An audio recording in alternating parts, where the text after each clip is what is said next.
My grandfather on my mother's side was Mordecai Ben-Ami and participated in the first Zionist Congress in Basel, Switzerland, along with Theodor Herzl. My grandfather moved his family to Canada, to Montreal, and at the age of 14, my father turned to his father and said, "I don't want to be part of the family business. I'm not interested in money. I'm moving to New York City to study at a yeshiva." When he finished his studies, my father thought about what he wanted to do next, and he decided to become a physician. Later, when he was doing his residency, he was asked to give a blood transfusion to a Gentile on Shabbat.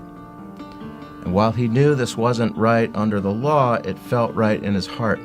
And so he went ahead and did it. But he immediately knew that he had violated the halakha, the rules of the rabbis at the time. So he went back to New York City and met with his rabbis there and asked them if he had done the right thing. And they said no. He walked out of the yeshiva, bought a ham sandwich, and was never going to look back. Because if the law isn't true, then God's not true. And my father's heart was broken. My mother and father met in Israel and were married there and moved to New York City, and that's where I was born. We were raised in a very secular Jewish home, knowing that we were Jewish but never going to synagogue, not celebrating Shabbat or any of the holy days. In fact, we had a Christmas tree growing up because my father wanted us to be Americans. After college, I decided to move to Washington, D.C. to get involved in politics. And I was hired on the staff of a freshman senator that no one had ever heard of named John McCain. While I was serving on Senator McCain's staff, I was invited by another staff member to a breakfast. Then all of a sudden it got quiet. And one of the men, he pulled out a little book and he began to read from it. And as he was reading, the thought crossed my mind, is that the Bible? Is he reading the Bible in front of all these people? Is this a Bible study?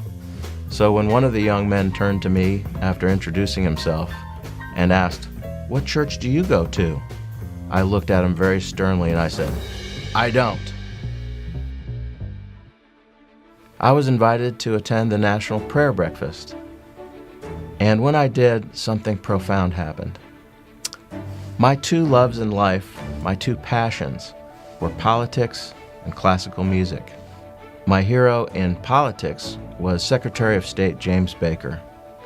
He got up in front of 3,000 people and said, "It's pretty neat being Secretary of State to the wealthiest nation in the world. And it's pretty neat being Chief of Staff to the most powerful man in the world.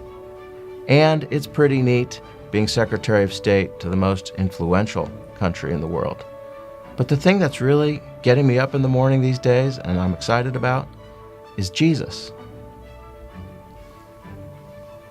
Did he just say Jesus? Why would James Baker talk about Jesus as something that's interesting to him? One of my heroes in music was Mislav Rostropovich. He was considered the greatest cellist of all time. He was Yo-Yo Ma before Yo-Yo Ma was Yo-Yo Ma. Rostropovich gets up and says basically the same thing as James Baker.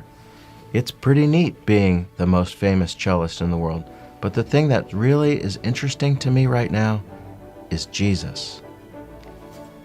I thought, him too? Rostropovich? Maybe he's even Jewish. Why would he be talking about Jesus? Over time, I became convinced of one thing. This Jesus question was not going away. I decided the best thing to do would be to jump into it right now.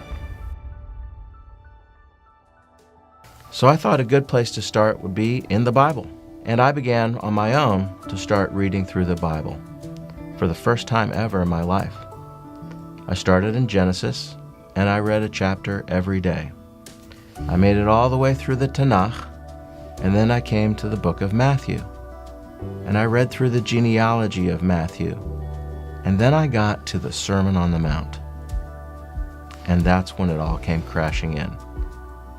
That's our Messiah. That's my Messiah. I don't know what all these Christians are doing following him, but that's my Messiah. The enemy clearly doesn't want Jews to know who their own Messiah is, and so he overwhelms us with thoughts of betrayal and turning your back on people who were killed in the Holocaust or killed during the Spanish Inquisition, and I felt overwhelmed with these thoughts and fears as well. My great uncle had passed away by then, but his eldest son, Moshe, pulled me aside and wanted to speak with me privately. He said, "John, when we met your wife, we knew immediately that she was a very deep spiritual person. She was familiar with the scriptures. There was just something about her that we knew was good. But there's one thing we can't understand. You've been married for 7 years. Why has she not converted to Judaism?" Because for him, that's the only way to be in a right relationship with God. And I said, "Moshe, there is a reason why she hasn't converted to Judaism. My father knows what it is. He's a little bit embarrassed about it. But if you really want to know, I'll tell you why she hasn't converted." He said, "Please tell me." I said, "Moshe, my wife and I believe that Messiah has actually been here once already. And a famous rabbi who came to that same conclusion once said, if you believe in the blood of this Messiah, then you automatically become in a right relationship with the God of Abraham, Isaac, and Jacob. And so there was no need to convert. She's already in a right relationship with the God of Abraham, Isaac, and Jacob." I didn't know how he would respond. Was he going to turn the table over, or tear his clothes, or shout at me and say, "Get out of here, and don't ever come back"? Instead, he started to daven, and he was pulling on his beard and thinking, and I assumed praying, and then he looked at me, and in Hebrew he said, "Yachol liot," which means, maybe so.